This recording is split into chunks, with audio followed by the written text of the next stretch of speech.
Hi everyone. Today we're going to be doing a classic French vinaigrette. It's very simple, very straightforward, and very tasty.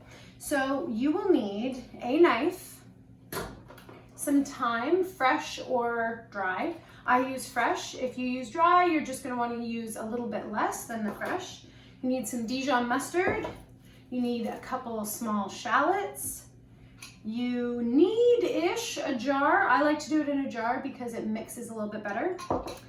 You need a vinegar. I like sherry vinegar if you have it. In these trying times, I cannot imagine that you just have sherry vinegar lying around. So anything non-balsamic will work well. An apple cider vinegar would be really nice. A wine vinegar, red or white, would be great. Yeah, balsamic would be fine, but I think something a little bit more acidic. And you need a bunch of olive oil. So let's get started. To begin, you're going to want to take your jar and use this as your mixing bowl. If you do not have a jar, this is fine, just use a mixing bowl. But you will see, because when you mix the dressing, this becomes very convenient. So you're going to want to start with your shallots, and you're going to want to mince them very small, because they're going to be living in your dressing for up to 2 weeks, which is how long this dressing will last happily in your fridge.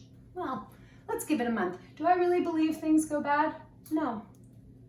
Mince within an inch of their lives. Woo! She hurts the eyes. Goodness. Mamma mia. Goodness. Oh. A little trick on the salt tray.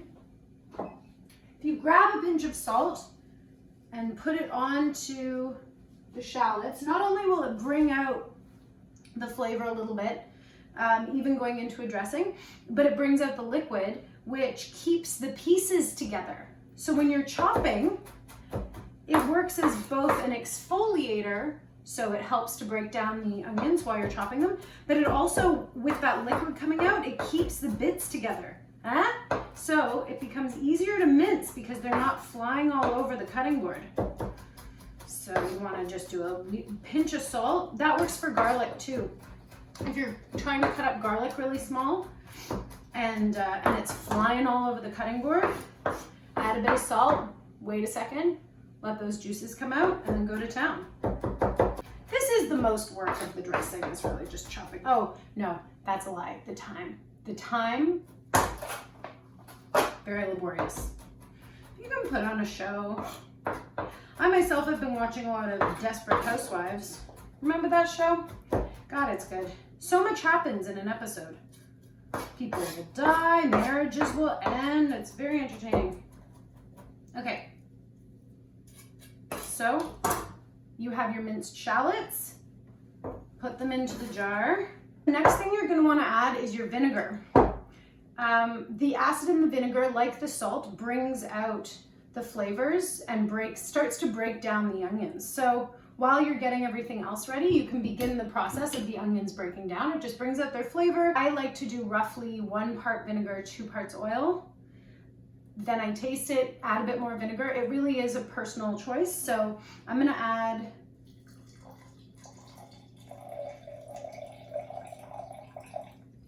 what am I saving this for?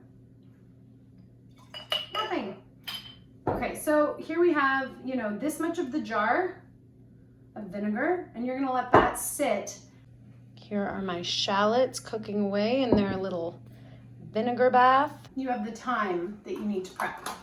This has been washed because I used it in a different recipe. You're gonna wanna wash it. This is just the worst. So I think there are tricks for this. If you know any at home, please send them my way.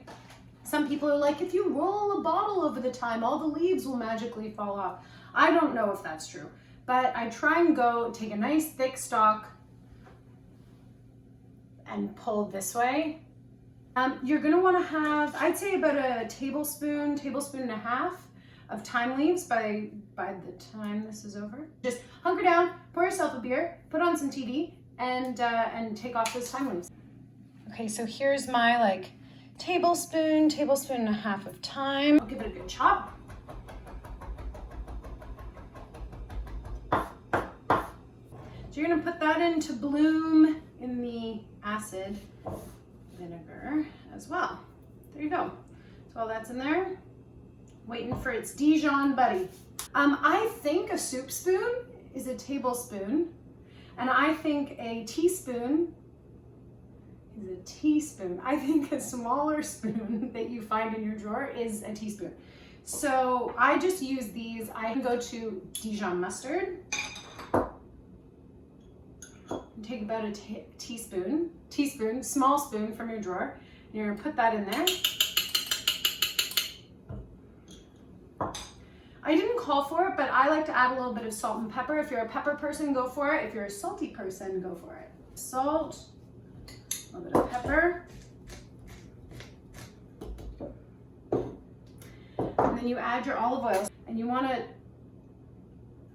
put in 2/3. Vinegar ended sort of here, there. Yeah, that looks like 2/3 of oil. You have all of your ingredients layered in there. Very straightforward. Why I like to use a jar, which is where it will live in my fridge. You take it and you shake it. You can put on a little music.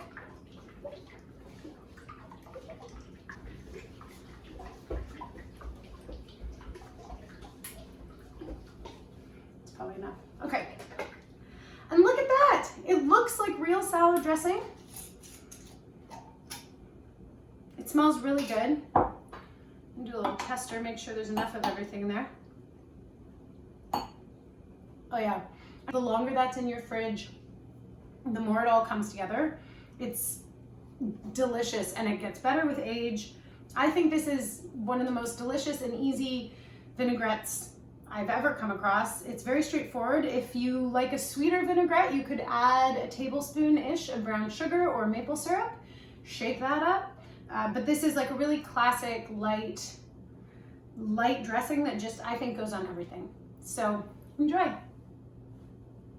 Thank you so much for learning about this classic French style vinaigrette, and take care of yourselves. I hope you are. I'm sending love to everyone. Call your friends and your family. All right, thanks so much. Mwah! Bye.